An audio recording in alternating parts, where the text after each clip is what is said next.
viewers, hello and welcome to Sansad TV. I am Tina Jha, you're watching Perspective. The Indian banking sector remains resilient and stable. Various parameters relating to capital adequacy, asset quality, liquidity, provision coverage and profitability are all healthy. That's the statement from the Reserve Bank of India amid heightened concerns about the exposures of banks to a business conglomerate. Allaying fears of systemic risks, the central bank has said, as the regulator and the supervisor, the RBI maintains a constant vigil on the banking sector and also on individual banks with a view to maintain financial stability. Banks are also in compliance with the large exposure framework, the LEF guidelines issued by the RBI. Now, the statement from the central bank was a reiteration of what Finance Minister Nirmala Sitharaman said on the issue as well. She too had asserted that the Indian banking system remains healthy.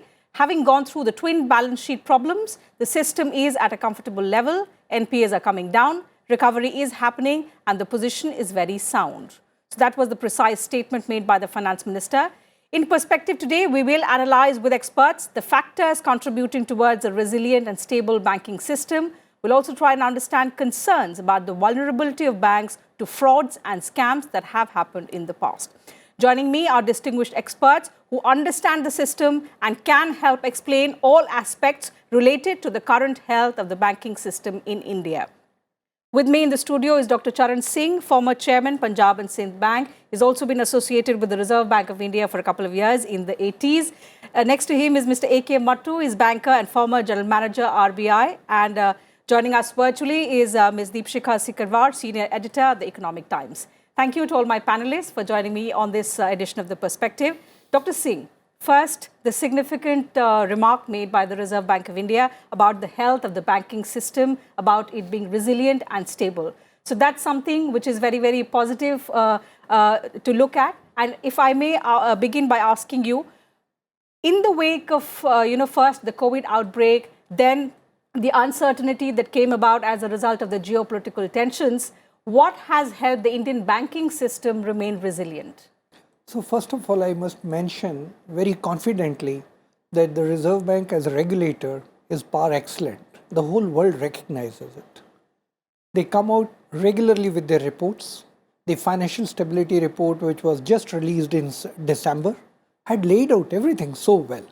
But before I go into the details of what came into the Financial Stability Report, which will reassure that how the banking system is so robust in our country, I must mention two facts. One is, while I was studying abroad in Stanford, I had a chance to interact with Janet Yellen, who was the chair of Fed Reserve San Francisco.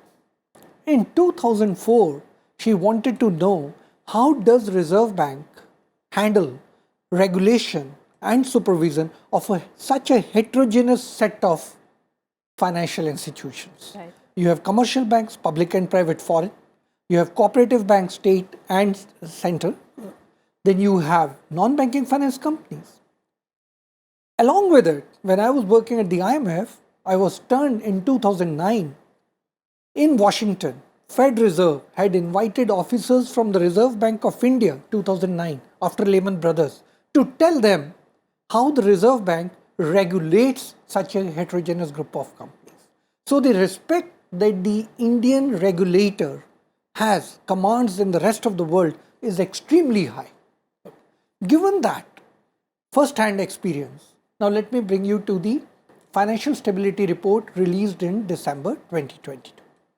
It clearly said the gross non-performing assets are at a 7-year low and the net non-performing assets are at a 10-year low at 1.3%. Please don't forget there was a time in 93-94 when the non-performing assets were in the range of 20 to 22%. India as a country, economy is doing well, that helps the banking system do well. The regulator is extremely watchful, both at the macro level as well as the individual institution levels. And the regulatory department of the Reserve Bank comes out regularly with their different reports. But I must say that the report on financial stability, which does the stress test and comes out, discusses in detail what are the scenarios, what are the stresses and how to remedify it every 6 months. So never is the Reserve Bank away from the financial institutions in this country. Last thing I want to tell you is, in our country, the public sector banks, they have Reserve Bank of India officers watching it on a regular basis. So therefore, the health of the Indian financial system is so very well regulated and supervised by the regulator, and that is why you will find that after Lehman Brothers 2008, nothing happened to the Indian banking system. Even in 97-98 during Asian crisis, nothing happened to the Indian banking system. And even during COVID and post-COVID, before COVID, our NPAs were little high. But the way the government and the RBI, including recapitalization of the balance sheet of banks, including Punjab Sindh Bank, where I was their chairman, the way they handled it, there was never an opportunity to let the bank slip out of hand. That is why you find the whole system is extremely robust, and financial stability in the country is a role model for the rest of the world. Okay, so that's very, very heartening to hear that, our financial systems, our banking system is robust and very stable. But Mr. Mattu, how have we been able to bring down the NPAs? You've been also associated with the Reserve Bank of India for so long. Help us understand what went wrong in the years when we saw that the NPAs were at an all-time high, and now, as per the Financial Stability Report, they are at an all-time low, at a 7-year low, as Dr. Singh cited. So what are the corrective measures that have been taken during this period to check that the NPAs are at lower levels? Thank you, madam. Madam, see, actually, this NPA is a ongoing risk to any lending process.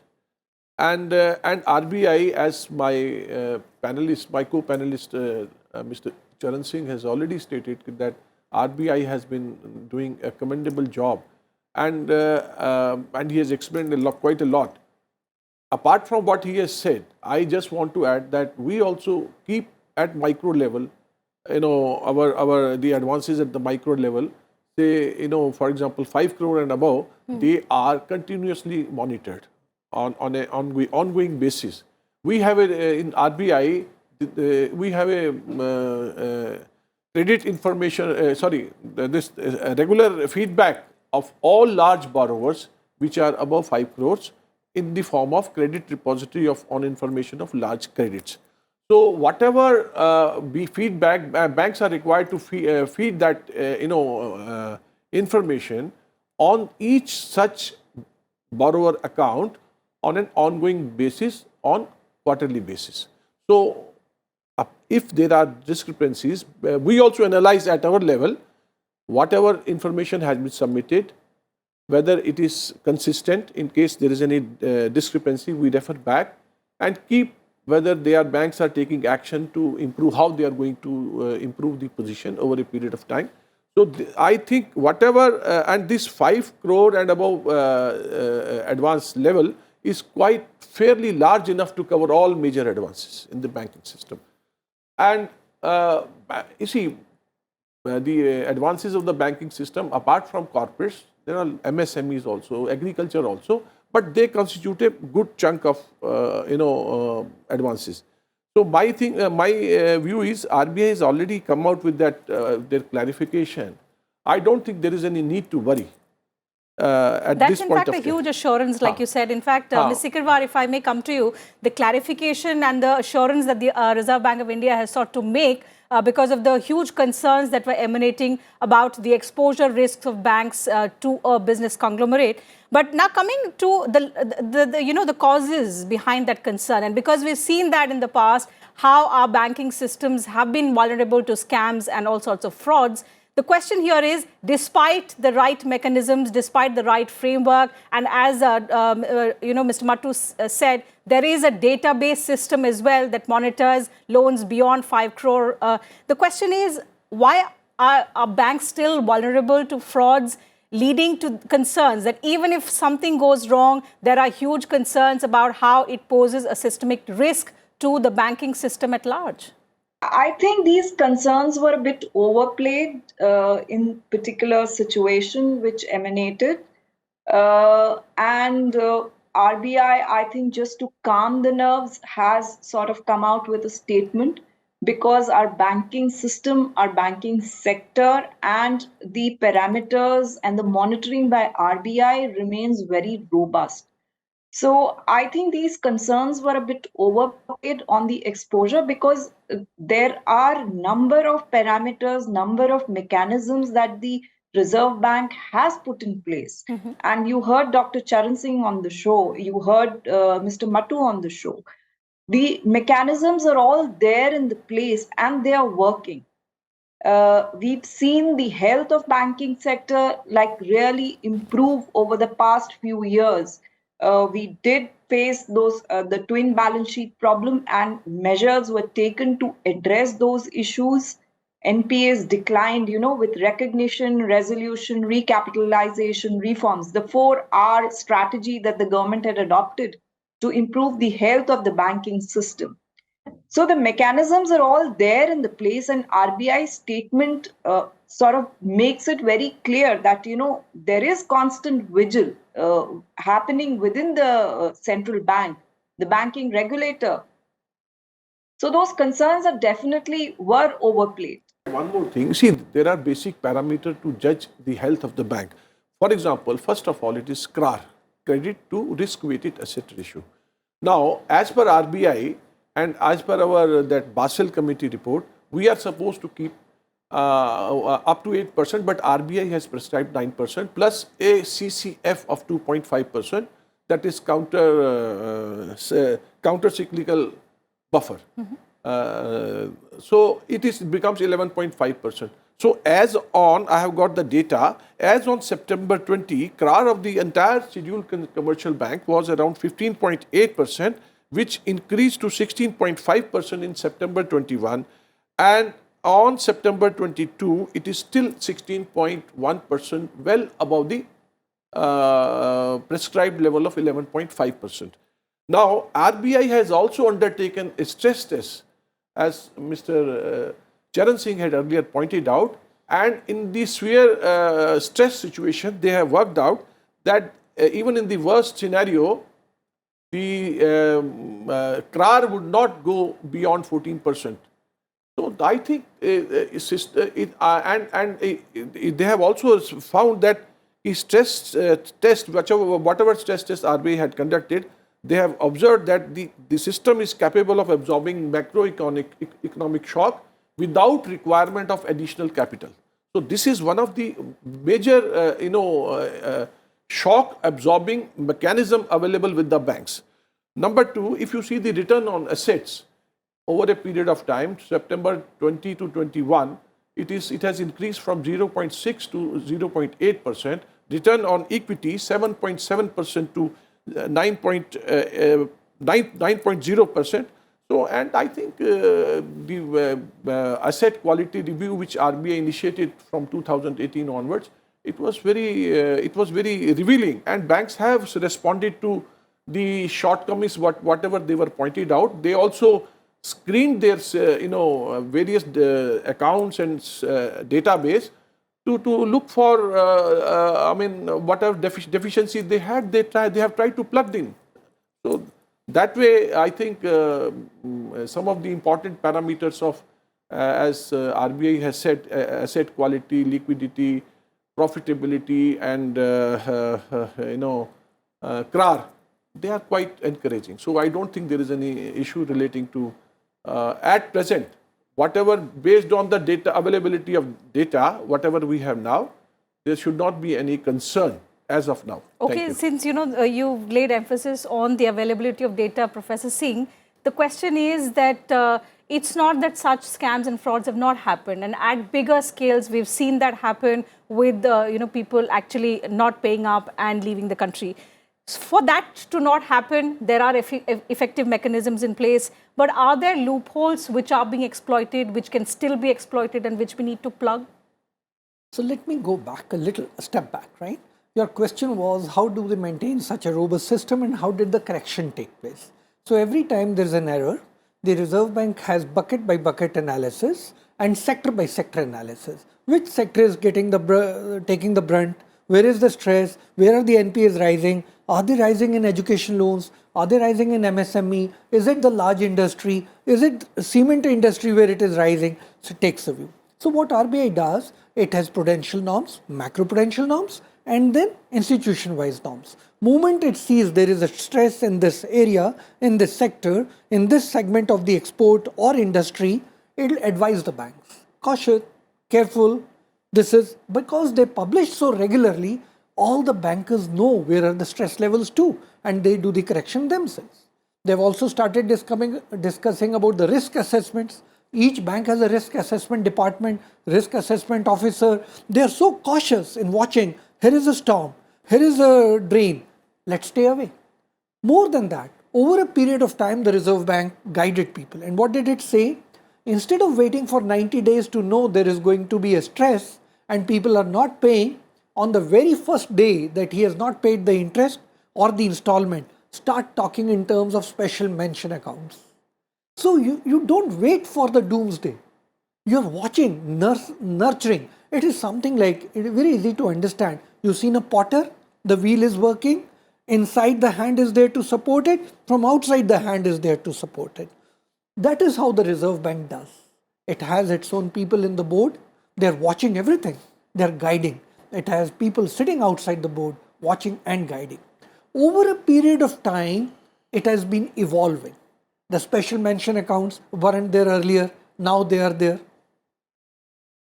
Given this scenario of evolution of regulation and supervision taking place, now the Indian regulator is able to say it's amongst the best in the world. So much so that the Nobel laureate Stiglitz had once observed if Dr. Y.V. Reddy, governor of the RBI, was the Fed chairman, Lehman Brothers would not have happened. That is the strength, resilience, and the pride of our regulator. The question, despite our knowledge base so good, despite data being collected so uniformly, and despite our vigil, how do frauds still take place? There is always, in regulation, there is one theory. If you regulate too much, you will strangulate. There will be no creativity, there will be no growth. If you regulate too less, there will be error and failures. So the Reserve Bank has always made an attempt of a prudent regulation. Not too much, not too less. In that trade-off, sometimes somebody can take off and exploit the system. You know, Harshad Mehta did it, and that became history. So many such things can happen. If there is a loophole, the Reserve Bank immediately jumps in, guides people and say, here is the stress emerging. Now let me give you an example. There is the geopolitical situation worsening and there is a war in Russia and Ukraine. Exports to those areas or exposure to those areas can make the bank vulnerable. So the Reserve Bank will guide, but somewhere an error can take place and that can become a loophole. One more thing I want to mention is this is the time when the government had always been giving, and Mr. Mathu mentioned it, the capital adequacy ratios. If there are buffers, there is a mechanism you can fall back without the government getting worried. Buffers have been built in by the Reserve Bank, as he mentioned, much over and above the Basel norms, which are globally accepted norms. We have given an extra buffer in case there is an error, we are able to take care of it. But the best thing is, in the budget this time, there is no provision of capital adequacy or capital infusion of funds.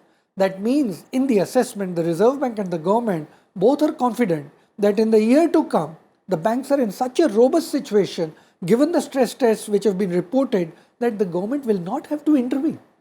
The banks will work on their own. And the reason why the banks will work on their own is the growth pattern is very healthy in the country now. Sectorally, the growth very well taking place. Banks' health and the economy's health are intertwined. If the economy is doing well, the banks will do well. And banks, in a way, you can also visualize providing oxygen to the system wherever required, supplementing wherever required. So the banks, because they're so adequately capitalized now, there are no fears. The question here is, the effort is constantly to minimize those errors. You spoke about the availability of data. Is it possible to, put out a wrong data, even though the RBI is maintaining vigil, but it deals with data available to it? Is it possible for banks to fiddle with the data, not provide the correct data and and it gets flagged only when that scam or the fraud has happened. Because, and I ask you this because every time there is any such, report, it is flagged up in a manner that it has, become a headline story now. See, I'll tell you one thing. Nothing, you see, it's very difficult. There are checks and balances at different levels. Now, if you want, if the fence starts eating the crop, then God is the final, they are basically the custodian, they are supposed to ensure data integrity. It goes from one level, then another level in the bank, then the final level, then comes to RBI, different level up. It's very difficult that all the people will go wrong at the same time. It's very difficult. I cannot say if you want 100%, guarantee from me. I cannot say that, but I think nearly it is ruled out. Barring unforeseeable circumstances, I cannot say that. But one thing is there. Given the kind of back and forth exchange, you see, if something comes RBI, if something is gets missed at level A, it may get picked up level B, level C. Then in RBI, different officers see a different point of time. You see, we have a concept of frequent transfers. See, data may go wrong on year 1. Year 2, somebody else will come. He might see that last year I had sent a wrong data. I will improve. And if that change, this change is noticed by RBI, RBI will say you had reported this on a particular year. Why there is a change in the next year? So that way, I think it's very difficult. I cannot say, yes, banks are exposed to risk, whether it is credit risk, whether it is market risk, whether it is operational risk, technological risk, people risk. And, it impacts... you see, the risks are there.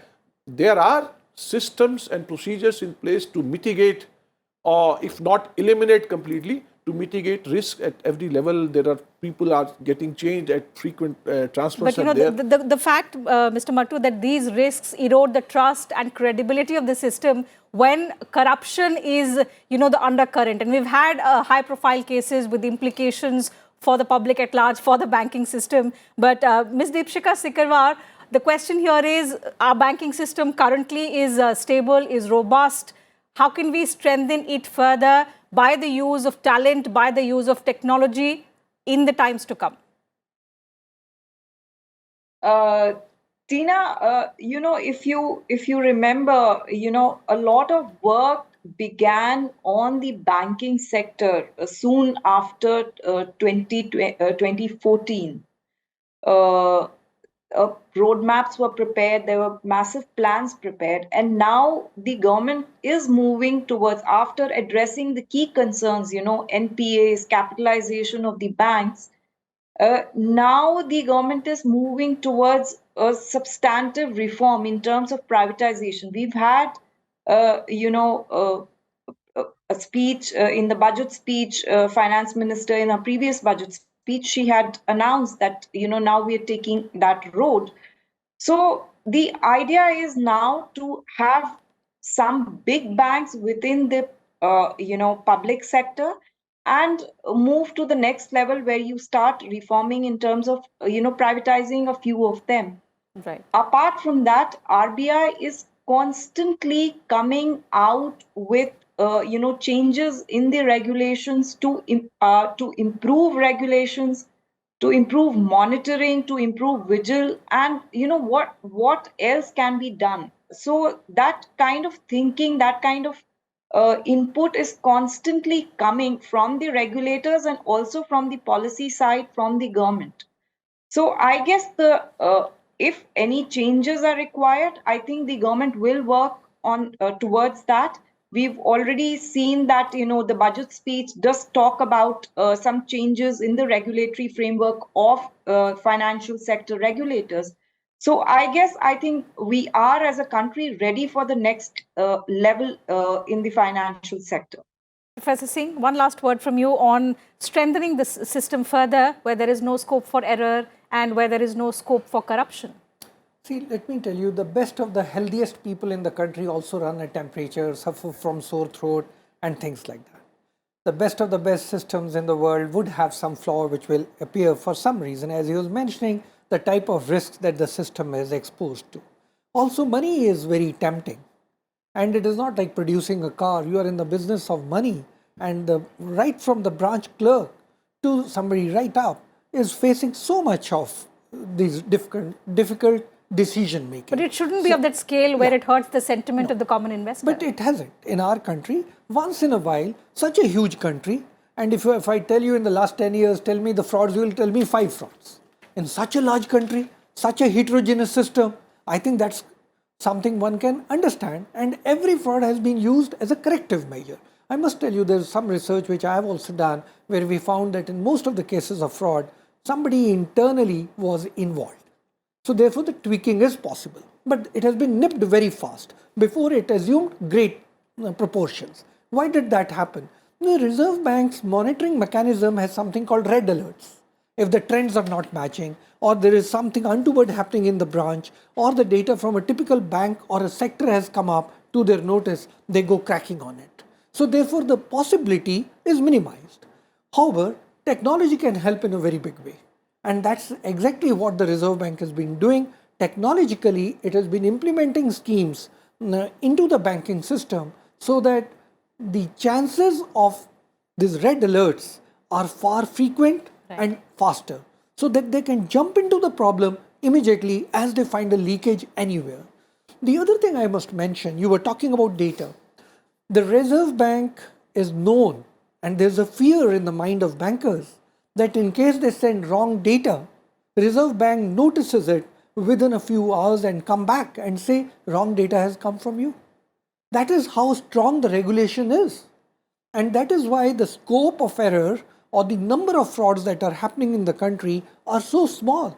If you compare it with the rest of the world, Indian financial system emerges as the best regulator, the best supervised with minimum errors.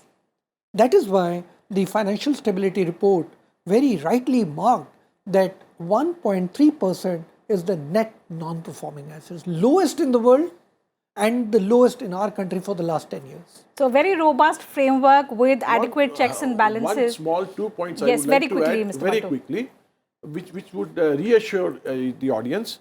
See, first of all, if you see the history of, no bank has been allowed to fail since 1963. That is one of the greatest achievement of the Indian banking system by RBI. Why does a bank fail? Because of certain, problems like poor asset quality, frauds, or poor management, inefficient management. So there have been so many instances where the banks were amalgamated but not allowed to fail. No depositor has been allowed to lose money. So that is one of the greatest reassurance to the Indian public. Even in the recent past, there were a couple of instances, Yes Bank, Punjab, that cooperative, Maharashtra Punjab Cooperative Bank, something was there. So, somehow or the other, the depositors' interests have been saved.